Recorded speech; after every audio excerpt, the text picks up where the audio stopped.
It turned out to be a pretty good show though today. I'll end with a couple things here in terms of what we can do this weekend to really help push things forward here and just to give some resources for you. So one thing I would say, number one, based on that last comment here, I'll bring it up again.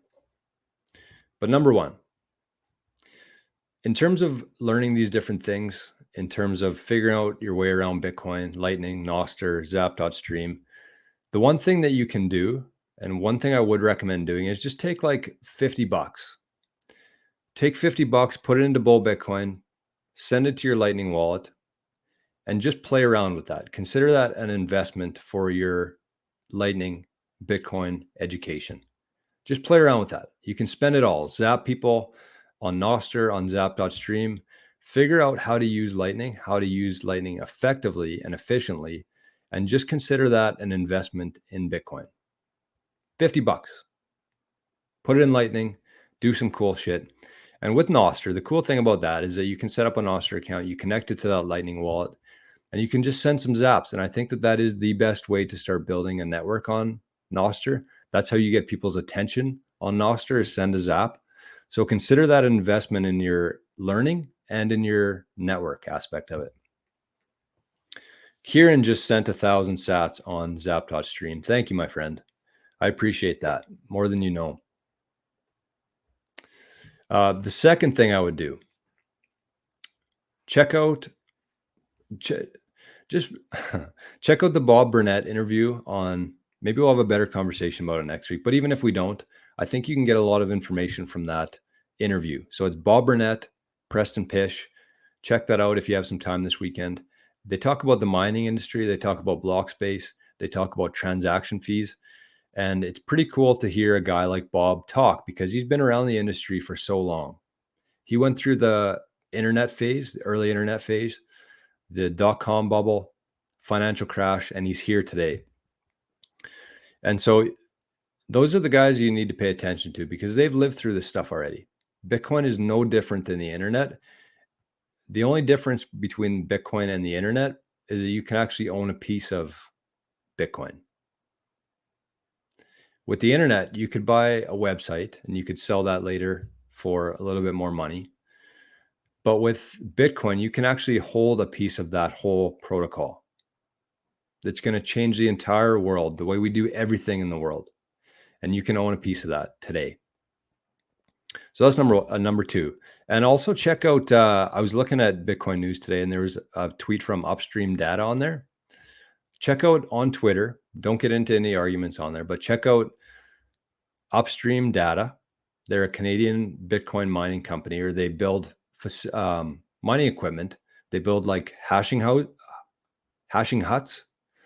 So I'm very interested in that, because I have some open space out here where I live. And so I'm interested in possibly getting a hashing hut one day. And that's basically just a shipping container that they make there, that you put all your Bitcoin miners in, connected to electricity, and mine Bitcoin that way.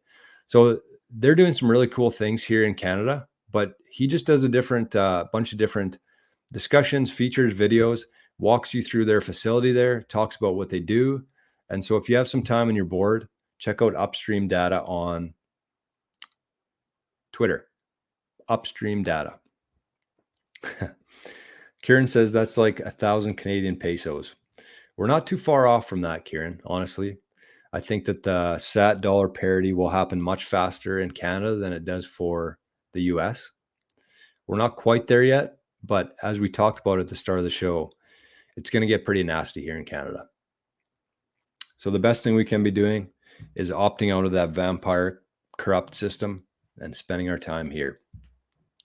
And the third thing that I would tell you is that these last couple of weeks, since we started the Living in the Future tier, I've been blown away by the amount of people in there, the amount of support and energy in there. It's incredible. And that's something that I wish that I would have had when I first got into Bitcoin. If I would have had one person that I could talk to about Bitcoin, I would have been over the moon. And I'm sure there's a lot of people out there who are feeling the same kind of way, in terms of having nobody to talk to about Bitcoin, nobody to bounce different things off of with Bitcoin. So with this, there's a group chat. You can ask anything you want in there. You can share resources and just talk about different things.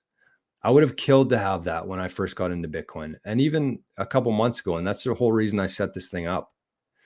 That's usually when I think the best things are created when there's a problem and you find a solution for that. And that's exactly what this is. So I had to obviously charge a little bit because I don't want a bunch of spam in there, but I would highly recommend checking out Living in the Future. You can find it in the description below here. You can do a 7-day trial on there. If you don't like it, just cancel it. But I guarantee that you will get some value from it. We're doing a bunch of cool things there, and there's some great people in there every single day talking Bitcoin. And that's just one aspect of it. So in April, I got a whole month planned out in terms of what we're going to be talking about and Living in the Future. It's about I got 7 things so far. We're going to do 7 different shows, kind of like a refresher in a way, just to make sure that if you are somebody who's been in Bitcoin and you're kind of either complacent or bored, or you just need a refresher on things, we're going to go through a few different things, processes, inheritance stuff, and a different mindset shift as well. So that's what we got planned for April. So check that out. If you're a new Bitcoiner or an intermediate Bitcoiner, there's something in there for you. So Living in the Future. And if you have any questions on it, shoot me an email. I'm very open, very flexible with everything. 88sats@proton.me. You can also find that in the description.